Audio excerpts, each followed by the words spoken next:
All right, everyone, this is Josh from East West Healing. Today, I want to talk about stress and minerals, the relationship between them. But before we get started, don't forget to like this video, show us a little support, show us a little bit more love, and hit that subscription button. And show yourself a little love and hit that notification button so every week when we put out a video, you get notified. Let's jump in.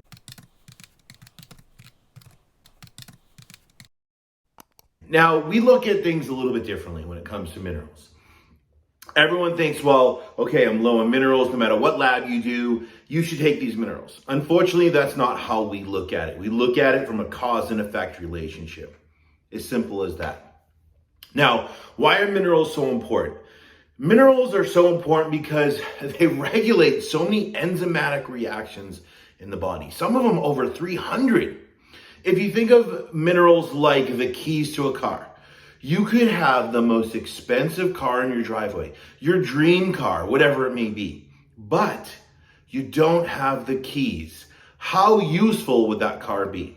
It would be useless. Now, when it comes to all the systems in the body and the different, cellular reactions that are happening in our system and so forth, they're all regulated by minerals.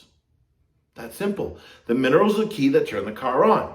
Now, the problem is this: stress, right? Sometimes we can't get away from it. Sometimes we can't change our life. But we always say, build resiliency to the stress. As you do that, you put more money in the bank to withstand the stress. So the stress that's being placed on the system does not exceed what the system can handle. That's what stress is, because a lot of people think we're saying, you should live in a bubble and cross your legs and meditate under a tree and filter your water and do all these amazing things and decrease your stress. That's not what we're saying. In our culture today, there's so many people that are doing, spending. And we've created this lifestyle where we never stop except when we sleep. And even then, most people don't sleep because they can't sleep well. So we're chronically stressed. And sometimes thinking about how to change even one thing can be that much overwhelming and cause more stress. So what we're saying is, yes, we know things need to change. And some of us know what they are and some of us don't. But the first thing you need to do is realize stress is when the demands being placed on the system exceed what the system can handle. That's what stress is. It means you're spending more money than when you have in your bank. That's a stress. It creates debt. Creates an energy debt, creates a mineral debt. But if we use food strategically to meet our needs during the day, to feed ourselves, we produce energy, so we can produce antioxidants, right? And put money in the bank. Now the demands that are being placed on our system don't always exceed what our system can handle. So we're building resiliency. But the problem is, yes, most of us are living beyond our means. We go, do, push, overtrain, undereat, overwork. We never really take time to rest, right? We're always on 24/7. And if you think about it, that's a problem, because we normally should live here. We should be able to go into that stress state, simplifying it, right? Get on the roller coaster, enjoy it, and get off. The problem is we're getting on the roller coaster, we're never getting off. That chronic stress can do so much damage to our system. Now we're talking about minerals, so of course, what happens? Well, one of the first relationships is to, let's go into like the relationship between sodium, magnesium, and the adrenals and things like that. When we're chronically stressed, we'll end up losing more sodium over time. The problem with that is that sodium has a relationship to potassium, magnesium, etc. So you start losing sodium and then magnesium over time, right? Now, the relationship to sodium to magnesium, I always forget the exact ratio, but sodium should be higher than magnesium. I know that, right? The problem is, a lot of us are chronically stressed, and this huge push for magnesium in our culture. Take magnesium supplements. The problem is we're chronically stressed. If we just take the supplement that's causing the imbalance in the ratios in the minerals, how is that supplement going to change all this? It's not. We have to create change, build resiliency with food, maybe replenish ourselves with a little bit of salt in our food, Celtic sea salt or white sea salt, or use the adrenal cocktail that we've done a YouTube on to start replenishing that sodium, right? As we use food to decrease the stress response. You see the balance there. Because if we start adding in tons of magnesium with supplementation and that ratio of sodium is low, now you flip the ratio. Magnesium is higher than the sodium. This actually causes more stress in the system and more stress in the adrenals, and you're actually wasting more energy and more minerals. So there's always a ratio and a step-by-step process. Always reduce the stress first to stop the chelation of minerals. Start replenishing your base minerals like sodium and potassium to build up that relationship. So then over time, you can start adding magnesium. The second is chronic stress obviously produces excess ACH and cortisol, among other things, right? But these two alone have a negative effect on copper metabolism. When I say copper, I mean ceruloplasmin. This is a protein that's produced in the liver. And the reason is because those two proteins will cause the liver to overproduce a protein called metallothionein. Metallothionein will chelate minerals like copper and zinc. And this becomes a problem because now we know zinc is important for things like gut health, hormone health, and immune health. And this is the thing, we all think we need zinc when we're sick, but what we really need to do is build resiliency so we don't get sick. Instead of just taking zinc because you're producing the protein to chelate it. And the problem is the zinc you're taking actually has even more of a negative effect on copper metabolism because it's not true zinc that you would find like oysters and things like that. Secondly, you're going to get that protein metallothionein. It's going to chelate copper or ceruloplasmin. And this is a huge problem. Ceruloplasmin is very important.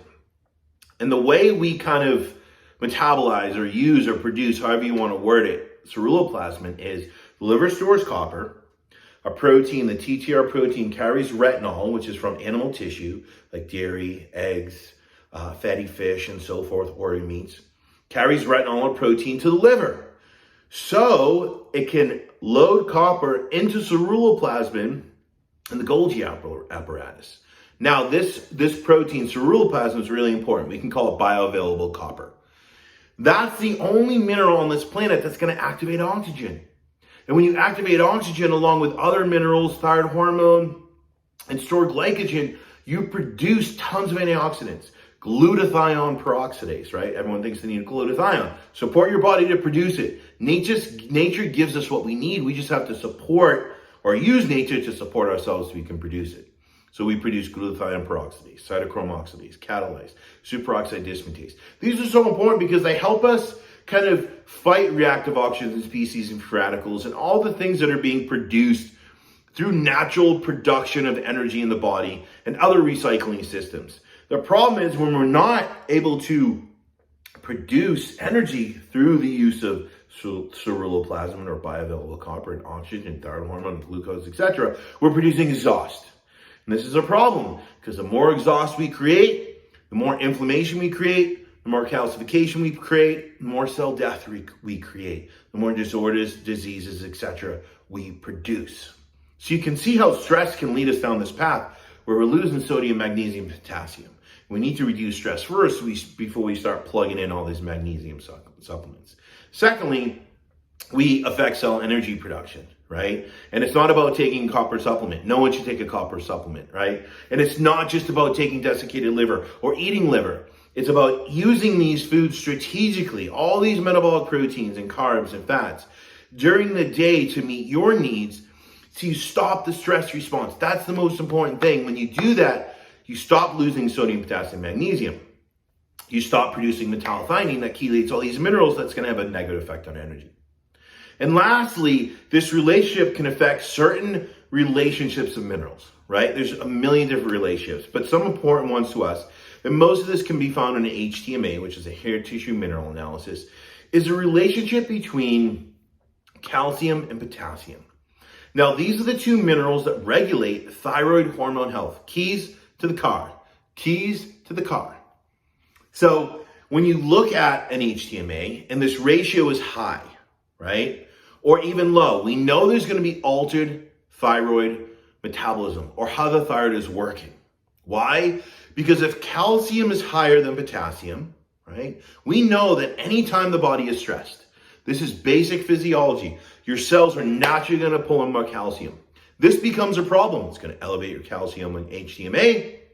Now it's going to block thyroid hormone from to basically get in the cell. Doesn't matter how much you produce, doesn't matter how much you take, it's not going to get in the cell and create a thyroid resistance.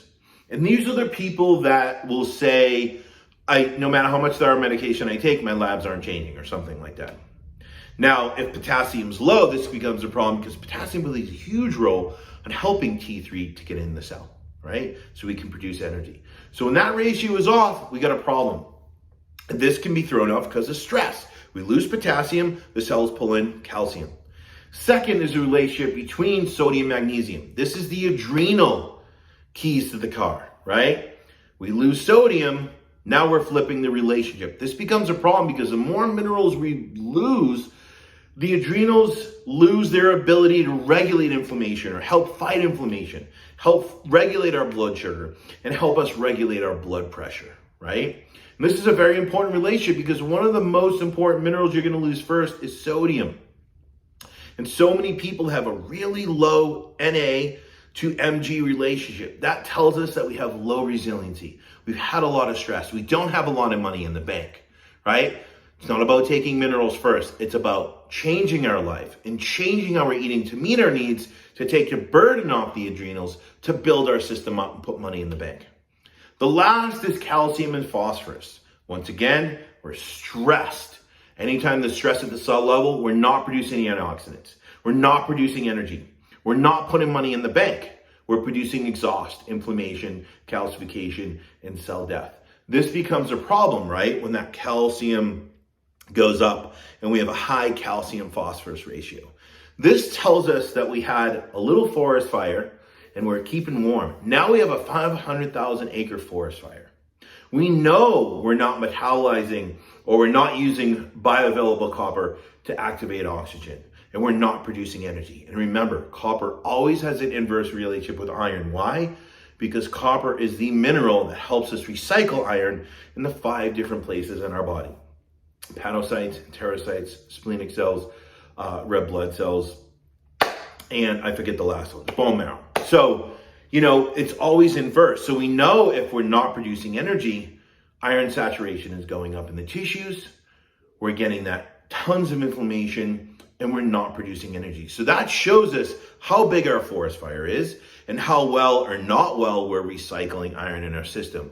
And when you talk about energy production, right, you're really talking about not only thyroid hormone, not only glycogen storage, but you're talking about that relationship between copper and iron and energy production or inflammation. So what do?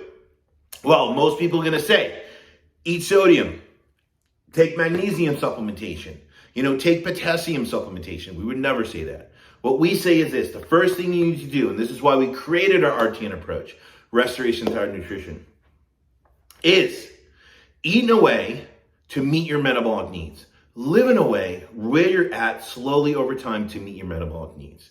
I know that's easier said than done, and a YouTube doesn't give it justice, but we have a lot in the description below that you can check into, from free resources like our 10 tips for thyroid health, our free thyroid reset that we do every other Friday, and then we have kind of tiers with balancing the body budget, group coaching, and one-on-one coaching. So definitely check those out. But this is why we created the RTM method, because we teach people how to live and eat in a way to begin to build resiliency, to reduce that stress response. Now what happens? We're not producing the proteins that chelate minerals. We're not losing minerals, so we stop the withdrawals. We don't create any more debt. Now we can start replenishing. Because if you don't do that and you start taking supplements, you're taking one step forward, one step back. Now we're doing the cha-cha. You're doing nothing, right? So step number 1 is RTM method. Stop that stress response, meet your needs, stop the withdrawals, start putting money in the bank, and start paying off your debt. Step number 2 for a lot of people, a great place to start is adding a little salt to their food, Celtic sea salt, white Celtic sea salt, and or you can use mineral drops, trace mineral drops, or put those in your water, or the adrenal cocktail. It's a great way to begin getting some sodium, potassium, to start replenishing that relationship between the adrenal and the thyroid. That is honestly a great place to start. You can get so much bang for your buck for doing that. I just spoke to someone that did our Balancing the Body Budget guide, right? You can see that below.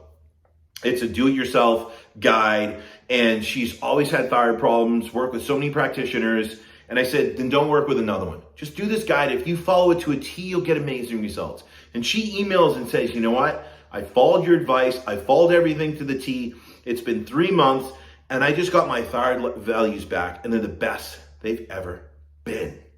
It's that simple, my friends. If we meet our needs, nature will do the rest. Peace.